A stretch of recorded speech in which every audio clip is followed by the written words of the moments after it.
Hey, what's up guys? Welcome back here to the channel and to another video. So in today's video, I'd like to explain what happens if someone dies and that person was married out of community of property. Now, some time ago, I think a week or so, I did a video where I explained what happens to a person's estate if that person was married in community of property. And so, I thought it's only fair that I also do a video to explain what happens to someone's estate if that person was married out of community of property. So guys, the first thing to keep in mind when it comes to marriages out of community of property is of course that you're dealing with two separate estates, right? So the deceased will have his or her own separate estate, and the surviving spouse will have his or her own separate estate, right? So the next thing to keep in mind is when it comes to a marriage out of community of properties, you get two types, right? The first type of marriage out of community of property is one without the accrual, and the second one is one with the accrual system, right?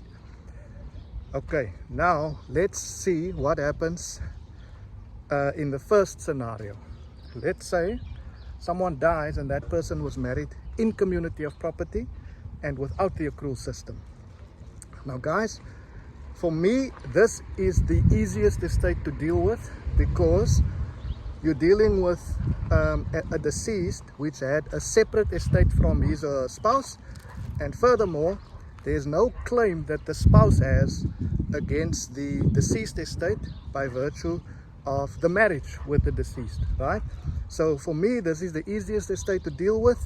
You deal with the assets, you deal with the liabilities, and you pay to the heirs what's due to them.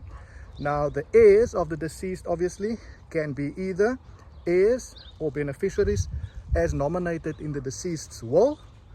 And if there's no valid will, then there's interstate succession rules that determine who should inherit what, right? So that's all that the executor then needs to deal with. Now, on interstate succession, I did a video some time ago where I explained how all of that works. So I'll link that video down in the comment section below this video. Let's look then at the second type of marriage out of community of property.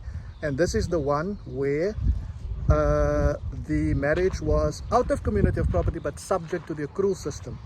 Now guys, this one can be a bit tricky because remember how the accrual system works is basically at the end of the marriage, right, whether by death or divorce, in this case death, the executor needs to determine which estate grew more in value, right?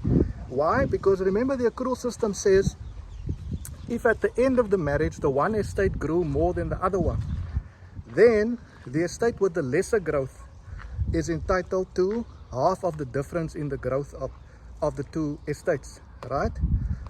So how does that work now in this case of a deceased that died being married in that way? So what the executor then has to do before the executor before he distributes the estate is the executor needs to determine the impact of the accrual, right?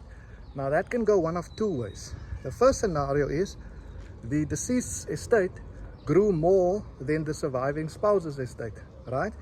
And if that's the case, then the surviving spouse is entitled to half of the difference in the growth, right? So the executor first needs to deal with that claim before distributing the estate to the heirs.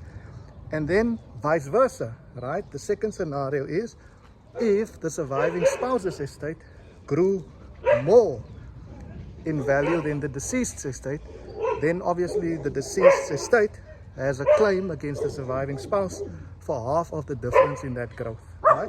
So the executor needs to recover that or account for that in some way before distributing the estate to the heirs. So guys, I hope that helps. I hope that explains how I hope you understand now a little bit better how it works with marriages out of community of property and deceased estates. Thank you so much for watching. I'll see you back here next time, and until then, take care. Cheers for now.